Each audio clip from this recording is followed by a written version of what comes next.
कलावा बांधना और तिलक लगा के ऑफिस जाना तक बंद हो चुका था 2014 तक। ये जाकिर नाइक जो आज पाकिस्तान में बोल रहा है, इसने यही बातें 30 साल हिंदुस्तान में बोली और यहां पे हीरो बन के रहा है। पाकिस्तान के मीडिया ने उसकी दुर्गति कर दी, लेकिन भारत के मीडिया ने उसको सर आंखों पे बिठा के रखा हुआ था।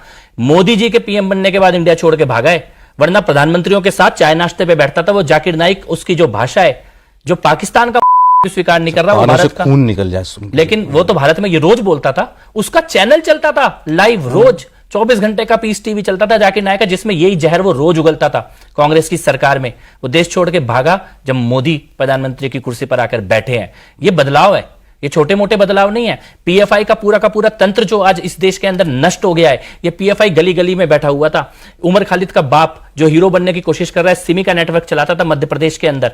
उमर खालिद जैसे लोग आज नायक बन के बैठे होते अगर नरेंद्र मोदी प्रधानमंत्री की कुर्सी पर नहीं बैठे होते। कश्मीर में, दिल्ली में, इसी दिल्ली के अंदर, मुंबई के अंदर, बेंगलोर के, ये चलती हुई बसों में बम ब्लास्ट होते थे।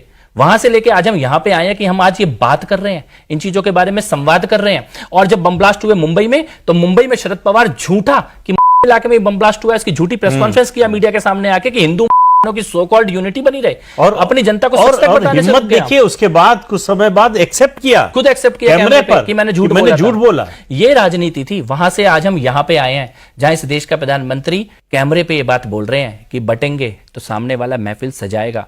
मुझे लगता है इतनी गहरी बात प्रधानमंत्री जी के मुंह से निकलने के बाद हर एक हिंदू बेटे को, बेटी को, व्यक्ति को कहीं ना कहीं ये मनन करना चाहिए कि प्रधानमंत्री जी ने इतनी बड़ी बात बोली है। ये केवल चुनावी बात नहीं है, ये बहुत बड़ी बात है। ये चेतना डेफिनेटली आ रही है, युवाओं में आ रही है, बेटियों में आ रही है, बेटों में आ रही है। जो सड़क पे ये भगवा डाल के लड़का या लड़की निकलता है, वो अपने लिए नहीं निकलता, वो किसी की भी बेटी को लव से बचाने के लिए निकलता है। और मैं तो कई बार ये कहता हूं कि ये गलतफहमी नहीं है कि तुम्हारे 2 बेटे हैं। जो भगवा डाल के लड़का है ना, वो भी तुम्हारा ही बेटा है। शायद सगा बेटा बाद में तुम्हारे दरवाजे पे बचाने आएगा। ये भगवा डाल के जो लड़के घूम रहे हैं, ये उससे पहले तुम्हारे दरवाजे पे तुम्हें बचाने के लिए आएंगे। इनको भी अपनी संतानों की तरह बढ़ने का मौका दो, इनका भी उत्साह बढ़ाओ और सम्मान करो। ये जो सड़कों पे 5-5 मिनट में पत्थर लेके निकल जाते हैं, इनके सामने कौन खड़ा होगा? क्या आपको लगता है कि सबके ऊपर पुलिस चला देगी या लाठी चला देगी, और सरकार में कोई और मुख्यमंत्री बैठा तो पुलिस को भी नहीं चलाने देगा? क्या आपको अपने बच्चों को इसके लिए तैयार नहीं करना होगा? क्या इसके बारे में बात करना क्रिमिनलिज्म है? इसके बारे में बात करना है कि कल कोई तुम्हारा घर जलाने आए तो उसके लिए चार बच्चे तुम्हारे तैयार होने चाहिए गली मोहल्ले के, जो उसको कम से कम रोकने के लिए तैयार हो। लड़कियां कम से कम इतनी जागृत होनी चाहिए कि उन्हें पता होना चाहिए कि झूठा कलावा और झूठा तिलक लगा के अगर कोई तुम्हारे को ले जाएगा और कल मार देगा, उससे पहले उन्हें जागृति होनी चाहिए कि लव क्या है और लव क्या है, दोनों के बीच में अंतर पता होना चाहिए।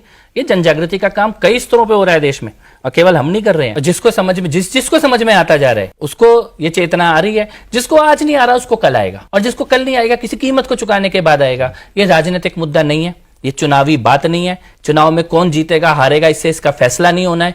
किसी और के जीतने से ये समस्या परसों की जगह कल आ जाएगी, किसी और के जीतने से परसों की जगह और एक दिन बाद आ जाएगी, लेकिन समस्या सबके दरवाजे पे आनी है। इससे बच के निकलने का कोई रास्ता नहीं है, केवल एकमात्र रास्ता है इसका सामना करने का।